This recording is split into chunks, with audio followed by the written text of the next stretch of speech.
Hi guys, happy Friday. We've made it through another week of virtual learning. Give yourselves a pat on the back. We are doing fantastic. I'm going to jump right into chapter 20, and I just got back from a long walk, which is why I'm a little sweaty and look like this, but it's fine. We're staying active. We're going outside. It was Earth Day this week, so we want to spend as much time outside as we can. Okay, on to chapter 20. This is called, Is This a Good Thing? I hear the front door slam and Travis calls for me. He sounds happy. I mean, really happy. He appears in the doorway of my room. Guess what? What? I ask. But he doesn't answer. He just stands there with a big dumb grin on his face. And then I notice that what he has in his hand, and I jump up. You got it? Really? He still doesn't answer. He just shakes the keys a little like a baby rattle. So we run outside, and sitting there in the curb is a surprise, but not the kind of surprise I'd hoped for. I know it doesn't look like much, but he's wrong. It looks like a lot. It's enormous and bright green. I mean, seriously, it's like a pickle with tires. No, I say, it's cool. You can't lie to me, Squirt. I know you too well.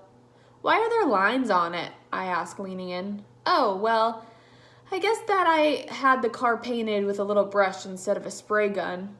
I'll have to sand it out and strip the chrome on the side, but the engine is good. It's gonna fly. The only way this thing is gonna fly is if he straps it on giant balloons. A sketchbook picture is already drawing itself in my head. And there are no computers in a car this old. Just a man and his machine. I look up. Is that really a good thing? He shoves me a little.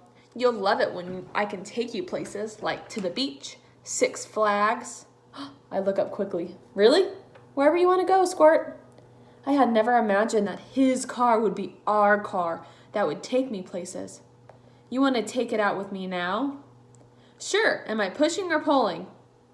You're gonna be sorry you dissed this beauty, I'm telling you. You've got to be loyal to your car.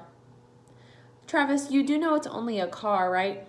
Only a car, he asks. Only a car? He runs to the other side and slides in. He unlocks the door and waits for me. I get in too. It's a big bench seat. The Walking Liberty $50 hangs from his rearview mirror. It makes me feel like Dad and Grandpa are with us. When he turns on the engine, it sounds like like a giant with a bad cough. We head up to Farmington Avenue past St. Thomas Church. It had been raining all morning, and now it just starts again. Big drops of rain fall on the windshield like bombs. Travis says a bad word, pulls over, and grabs a silver spring and a piece of wet rope from the glove compartment. What are you doing? He jumps out into the rain, grabbing the windshield wiper on my side and connecting it to something on the bottom of the window with the spring. And then he ties that wiper to the second wiper and throws the rope through the window and jumps in, laughing and dripping wet. What the heck are you doing? I ask. 3 hours, he says. What are you talking about?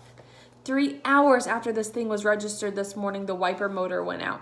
So I went to the hardware store and rigged this up. Watch. With his left arm, he pulls the rope and the wipers clear the water. When he lets go, the spring yanks them back, slapping the bottom of the window. Hey, I thought you said you were a genius, I joke. I am. All geniuses deal with bugs to the system. Isn't that more like what anteaters do? Hilarious, he laughs. Isn't it a little hard to drive and do that? You're right, Squirt. You can do the wipers, he said, throwing the rope to the back seat. Come over and sit behind me. Okay, I say, climbing over the seat. I give the rope a big pull and then let it go. The wipers slap up and down. It's kind of fun to see the wipers clear the window, make the blurry clear. And I think about what a great drawing this would be. And I'm happy for the weird pickled color car. Wow, this is fun. And hard, I yell, Travis. My arm is getting tired. He watches me in the river mirror and laughs. I laugh too, and it makes pulling the rope even harder. We pull up to a red light, and Travis tells me to look at the face of the lady riding next to us, and I do. She looks shocked, and I think her expression is the funniest thing I've ever seen. until I see Shay sitting right next to her. As soon as Mr. Daniels steps into the hallway to talk to another teacher, Shay says in her, "I'm being loud on purpose so everyone can hear me" voice.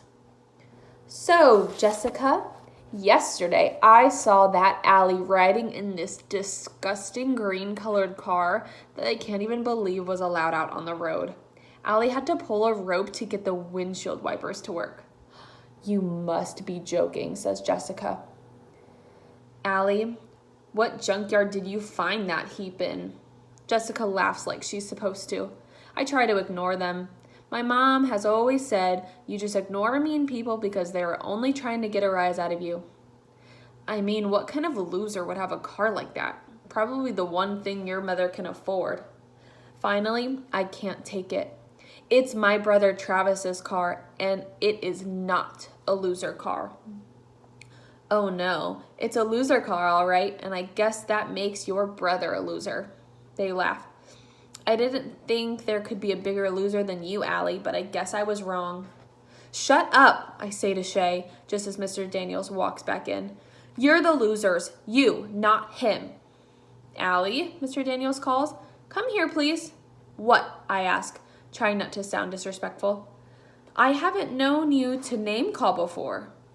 They can call me anything they want, and believe me, they do, but they can't say anything about Travis. Never. Is Travis your older brother? He's my big brother. He half smiles. Is there a difference? Yeah, there is. An older brother is older. A big brother looks out for you and smiles when you walk into a room. He nods slowly. I see. He clears his throat. I understand you're upset and I appreciate that you're defending your brother, but walk away next time, okay? I nod, but I have to admit that I'm getting awfully tired of just walking away. All right, that's it for chapter 20. Have a wonderful rest of your weekend, and I'll catch you on Monday.